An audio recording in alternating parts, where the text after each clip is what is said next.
નમસ્કાર, આપ જોઈ રહ્યા છો પ્રથમ ન્યૂઝ ગુજરાતી અને હું છું જયંતિ મેતિયા। આજે નાણામંત્રી નિર્મલા સીતારમણે વર્ષ 2025 નું કેન્દ્રીય બજેટ રજૂ કર્યું। આ બજેટમાં મધ્યમ વર્ગ, ખેડૂતો, વરિષ્ઠ નાગરિકો અને અન્ય વર્ગોને ધ્યાનમાં રાખીને અનેક મહત્વપૂર્ણ જાહેરાતો કરવામાં આવી। આવો જાણીએ આજે રજૂ થયેલા બજેટની મુખ્ય હાઇલાઇટ્સ। નાણામંત્રી નિર્મલા સીતારમણ દ્વારા રજૂ કરવામાં આવેલા બજેટમાં આવકવેરા ભરનારાઓને મોટી રાહત આપી છે। હવે નોકરી કરતા લોકો જો નવી કર વ્યવસ્થા પ્રમાણે ₹12.75 લાખ સુધીની વાર્ષિક આવક પર કોઈપણ ટેક્સ ચૂકવવો નહીં પડે। જો કે આ રાહત માત્ર નોકરિયાત લોકો માટે છે। I am now happy to announce that there will be no income tax payable up to income of 12 lakh rupees.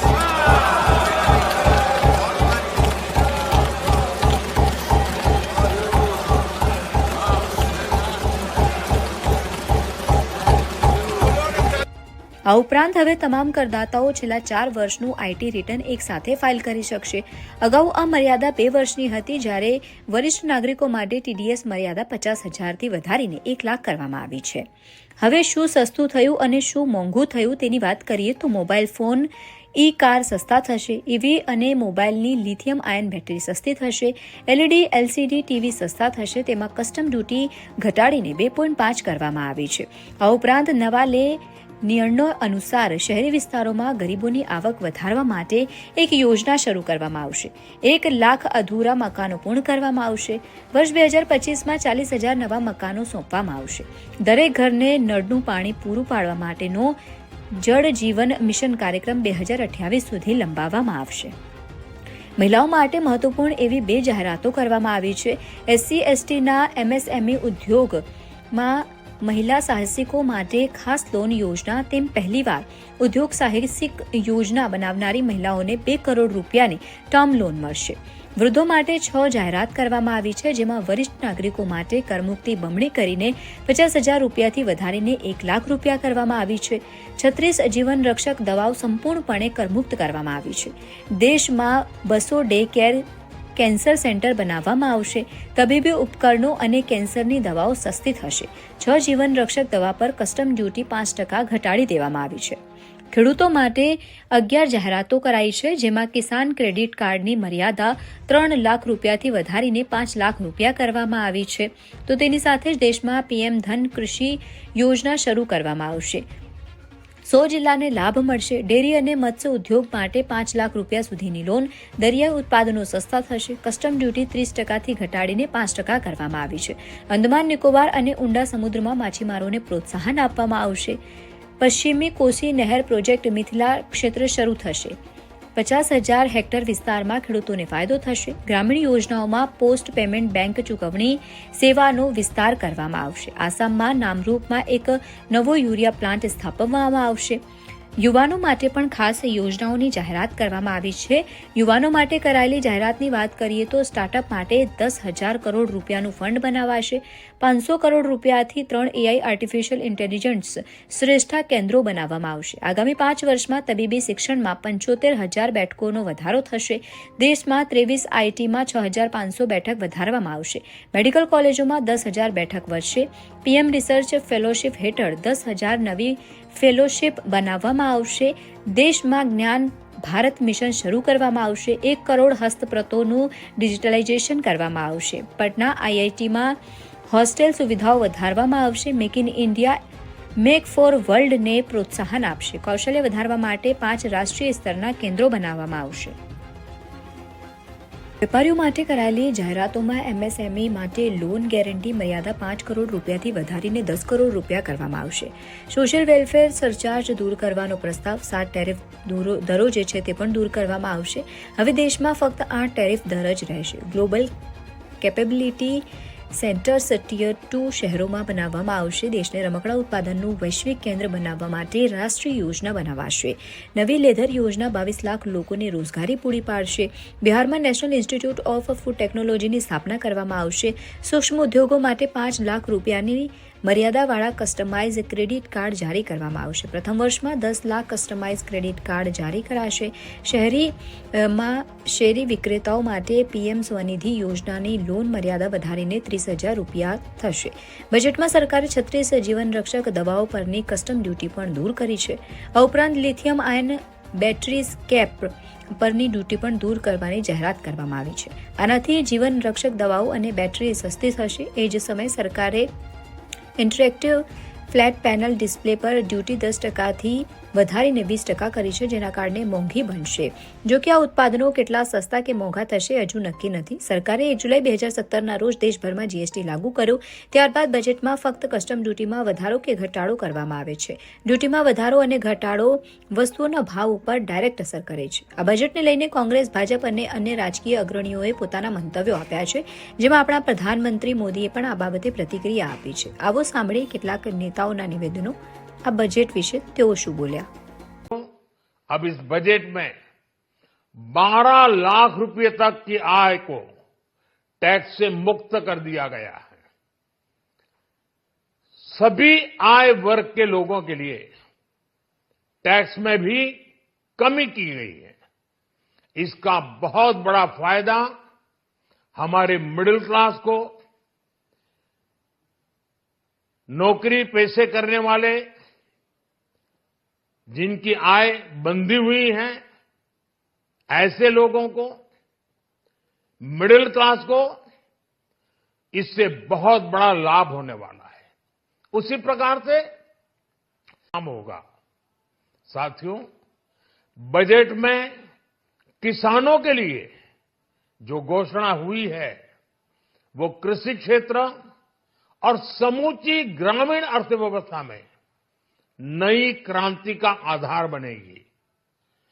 PM धन धान्य कृषि योजना के तहत 100 जिलों में सिंचाई और इंफ्रास्ट्रक्चर का डेवलपमेंट होगा. किसान क्रेडिट कार्ड की लिमिट 5 लाख तक होने से उन्हें ज्यादा करेगा. आज देश विकास भी विरासत भी इस मंत्र को लेकर चल रहा है. इस बजट में भी इसके लिए भी बहुत महत्वपूर्ण और ठोस कदम उठाए गए हैं. 1 करोड़ पांडुलिपियों के लिए संरक्षण के लिए, मैन्युस्क्रिप्ट के लिए ज्ञान भारतम मिशन लॉन्च किया गया है. साथ ही भारतीय ज्ञान परंपरा से प्रेरित एक नेशनल डिजिटल रिपोजिटरी बनाई जाएगी. यानी टेक्नोलॉजी का भरपूर उपयोग किया जाएगा और हमारा जो परंपरागत ज्ञान है उसमें से अमृत निचोड़ने का भी काम. देश के इतिहास का एक बहुत महत्वपूर्ण बजट निर्मला जी ने आज पार्लियामेंट में पेश किया है.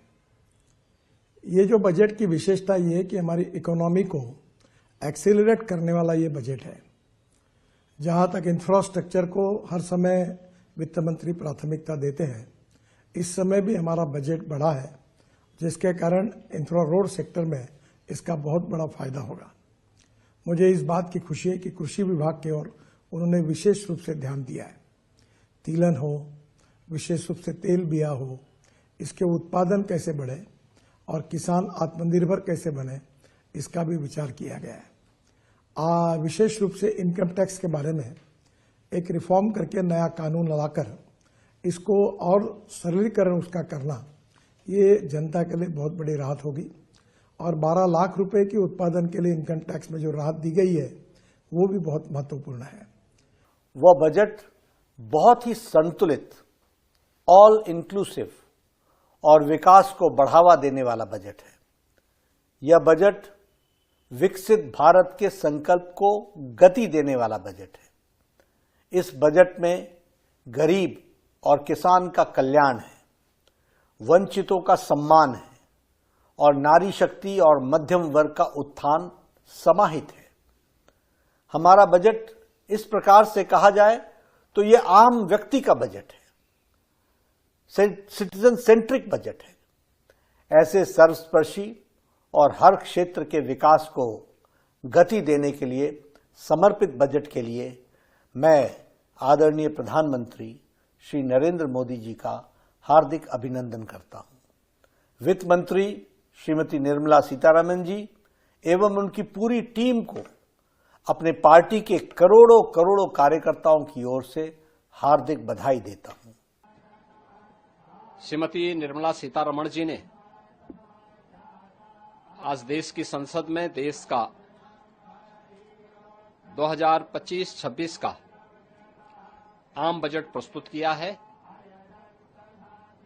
यह आम बजट विकसित भारत के संकल्प को साकार करने के लिए उठाए गए ठोस कदमों की एक आधारशिला है। प्रधानमंत्री जी ने ज्ञान का बजट बताकर 4 अक्षरों में से परिभाषित किया है। G फॉर गरीब, Y फॉर युवा, A फॉर अन्नदाता और N फॉर नारी शक्ति। यानी इन 4 महत्वपूर्ण आयामों को ध्यान में रख करके एक विकसित भारत के लिए आत्मनिर्भर भारत का निर्माण करना है। प्रधानमंत्री जी के नेतृत्व में पिछले 10.5 वर्षों में भारत की अर्थव्यवस्था दुनिया की एक प्रमुख अर्थव्यवस्था के रूप में तेजी के साथ आगे बढ़ी है। इस बजट से अर्थव्यवस्था को एक नई उड़ान मिलेगी। राज्यों के इंफ्रास्ट्रक्चर पर ध्यान देने के लिए जो ब्याज मुक्त लोन देने का प्रावधान किया गया है, मध्यम आय वर्ग के लिए राहत देते हुए टैक्स की रिबेट में छूट देने का जो कदम उठाया गया है, ये सभी स्वागत योग्य है। को लेके विपक्ष कह रहा है कि एक पक्षपात हो रहा है, आप किस तरीके से? नहीं, मैं यही कहूंगा कि ऐसा तो दिखता है कि वोकल को राहत मिला है, पर लोकल को क्या मिला? अगर आप किसानों की बात करें, क्या मिला? एमएसपी के बारे में तो कुछ जिक्र ही नहीं किया, कर्जा माफी के बारे में कुछ बात ही नहीं की वित्त मंत्री ने। प्रधानमंत्री फसल बीमा योजना में जो सुधार लाने थे उनकी कोई घोषणा नहीं हुई है। जो किसान संगठनों की मांग है, जो स्टैंडिंग कमेटी, एग्रीकल्चर की स्टैंडिंग कमेटी की सिफारिशें हैं, उसको तो बिल्कुल उसका पूरा नजरअंदाज किया गया है बजट स्पीच में। तो लोकल को क्या मिला? मनरेगा की बात कीजिए, आवंटन देखिए मनरेगा को। पिछले साल 86,000 करोड़, इस साल 86,000 करोड़। मनरेगा का आवंटन में कोई बढ़ोतरी नहीं हुई है। तो वो लोकल को क्या मिला? एमएसएमई की बात करते हैं, बड़ी बड़ी बात करते हैं, इंजन है एमएसएमई। ये कैसा इंजन है? जीएसटी से गिरा पड़ा हुआ है, इतना उलझा हुआ, इतना कॉम्प्लिकेटेड है जीएसटी जो है, जो एक जलील जीएसटी जिसे कहते हैं, जलील और उलझा हुआ जीएसटी, उसमें सुधार लाने की जरूरत है। जीएसटी 2.0, उसके बारे में चुप्पी उन्होंने नहीं तोड़ी है। तो अगर आप देखें, ठीक राहत तो मिला है, पर राहत से खपत पर क्या असर होगा? खपत तो अब बिल्कुल गतिहीन है ना। कंजम्पशन इंजन जो है रुका पड़ा हुआ है। तो ये राहत से उस पर कितना असर होगा वो वक्त ही बता पाएगा। निजी निवेशकों के लिए तो आपने कुछ प्रोत्साहन नहीं दिया है, कर आतंकवाद से मुक्ति नहीं दिलवाई है जो निवेशक हैं। तो मैं समझता हूं ठीक है, एक बड़ी घोषणा कर दी इन्होंने, वोकल के लिए राहत, पर जैसा कि मैंने कहा लोकल के लिए क्या, किसानों के लिए क्या? पिछले 10 साल से अगर आप देखें, मजदूरी जो मुद्रास्फीति समायोजित मजदूरी दर है, जो वेज रेट है, जो इन्फ्लेशन के बाद एडजस्ट किया जाता है, बिल्कुल गतिहीन है। एक ही स्तर पर है पिछले 10 साल से, यानी कि वेज रेट बढ़ा ही नहीं है। प्रॉफिट तो बढ़ रहे हैं कंपनियों की, पर वेज रेट तो नहीं बढ़ रहे जो रोजगार में लगे हुए हैं। तो असली आम आदमी देखिए ना, असली ग्राहकों को क्या मिला, छोटे उद्योगों को क्या मिला, किसानों को क्या मिला, खेत मजदूरों को क्या मिला। आवंटन की बात करते, पर अगर आवंटन देखें, मैंने आपको एक मिसाल दिया है मनरेगा का आवंटन, अभी अगर आप देखें शिक्षा का आवंटन, स्वास्थ्य क्षेत्र में आवंटन देखिए, सुरक्षा को लेकर आवंटन देखिए आप, अगर आप मुद्रास्फीति समायोजित आवंटन देखिए, डिफेंस में भी वही हाल है जो मनरेगा का हाल है। तो ये एक हेडलाइन है इस बजट से, और उसी हेडलाइन से सहारे ये जी रहे हैं। हमारे प्रधानमंत्री तो हेडलाइन जीवी प्रधानमंत्री हैं, तो एक हेडलाइन उन्होंने कर दिया है इस बजट में। पर असली बात यह है, इस बजट में मजदूरों के लिए, किसानों के लिए, खेत मजदूरों के लिए, इंडस्ट्रियल लेबर के लिए, छोटे निवेशकों के लिए, लघु उद्योगों के लिए कुछ नहीं है, कोई राहत नहीं है।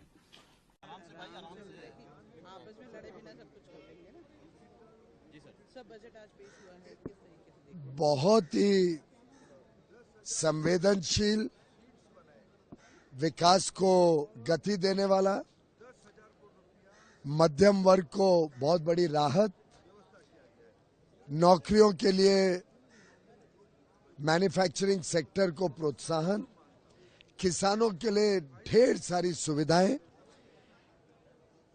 व्यापार करने के लिए, लोगों के जीवन शैली को सरल करने के लिए अलग अलग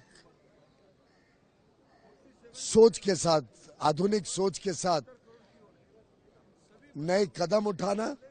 एक प्रकार से ये बजट जॉब्स, ये बजट मैन्युफैक्चरिंग, ये बजट फार्मर्स, किसान, मध्यम वर्ग, हमारे मिडिल क्लास, सभी को एक उज्जवल भविष्य की तरफ अमृतकाल में विकसित भारत में अपना योगदान देने के लिए प्रोत्साहन करता है।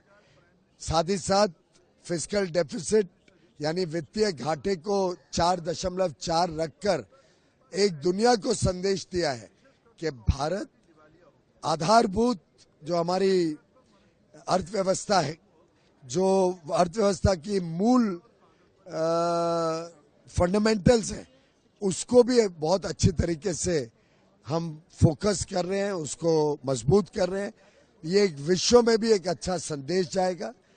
कस्टम ड्यूटीज, इंपोर्ट ड्यूटीज कम करके भारत के मैन्युफैक्चरिंग सेक्टर को बूस्ट देना, इलाज में लोगों को दवाइयां सस्ती मिले, जन आरोग्य सुविधा हमारे गिग वर्कर्स जो कॉन्ट्रैक्ट वर्कर्स हैं उनको मिले, किसानी क्षेत्र में चाहे कापूस के किसान हो, मखाना के किसान हो, दालों के किसान हो, उन सबको प्रोत्साहन देना, नए शोध को बढ़ावा देना, उत्पादकता को बढ़ाना, उत्पादन भी बढ़ाना, उत्पादकता भी बढ़ाना।